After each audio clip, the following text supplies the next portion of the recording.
Bonjour, je suis Clémence Michel, cofondatrice de Rivage.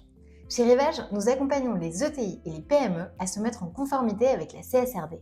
Bonjour, je suis Thibaut Gabriargues, l'autre cofondateur de Rivage. Aujourd'hui, nous allons parler des 4 étapes indispensables pour bien démarrer son projet CSRD. Première étape, il s'agit de recenser les compétences et outils nécessaires. À cette étape, il y a 3 questions principales à se poser. La première, c'est est-ce que vous avez déjà un outil de collecte de données?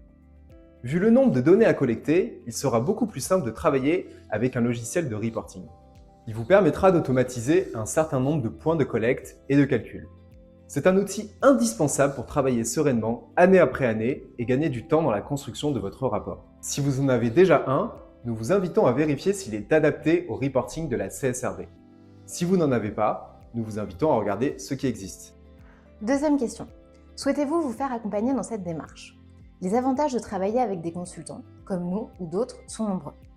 D'abord, nous avons déjà lu les textes réglementaires, ce qui vous évitera de passer de longues heures à décrypter les centaines de pages de la CSRD.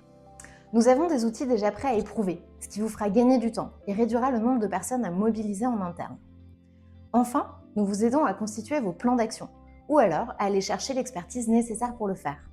Donc, vous devez déterminer si vous souhaitez vous faire accompagner, et si oui, sur quel périmètre? Sur l'ensemble de la démarche, ou par exemple, uniquement sur la maîtrise de double matérialité. La troisième et dernière question à vous poser est est-ce que vous avez un ou une auditrice? La CSRD pose l'obligation de faire auditer votre rapport. Pour cela, vous devez donc choisir une entreprise d'audit avec laquelle vous souhaitez travailler.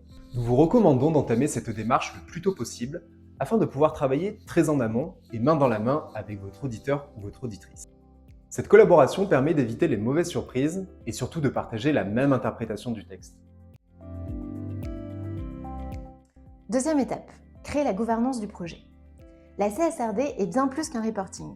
C'est une occasion de passer en revue son business model et sa stratégie d'entreprise, de comprendre ses impacts et de formaliser les risques et les opportunités pour l'avenir. Un tel projet ne peut donc être mené sans que la direction soit étroitement impliquée. Nous vous recommandons de créer différentes instances de gouvernance. La première, une équipe projet de 2 à 4 personnes maximum, pour suivre le projet au quotidien. C'est-à-dire gérer le pilotage, la communication à l'ensemble des parties prenantes, la collecte de données et l'avancement du rapport.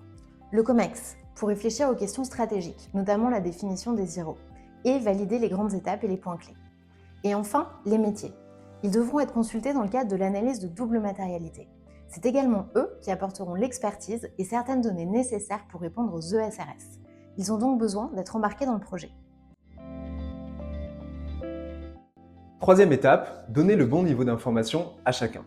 Comme nous venons de le voir dans l'étape 2, vous allez devoir mobiliser beaucoup de monde pour ce projet.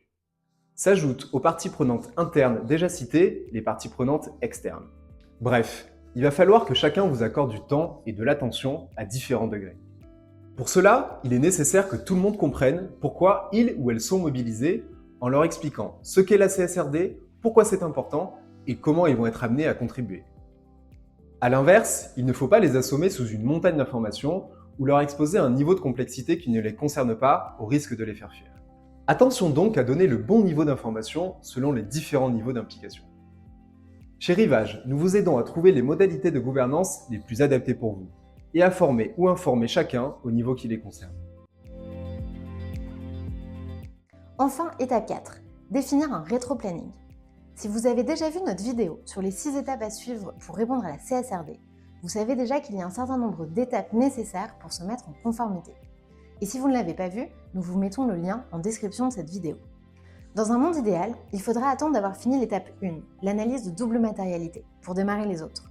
Mais pour cette première étape, vous êtes en partie dépendant de la disponibilité de vos parties prenantes. Cela peut donc prendre du temps et vous risquez de ne pas être prêt dans les délais si vous attendez pour démarrer les suivantes. C'est pour ça que nous vous conseillons de lancer d'autres étapes en parallèle.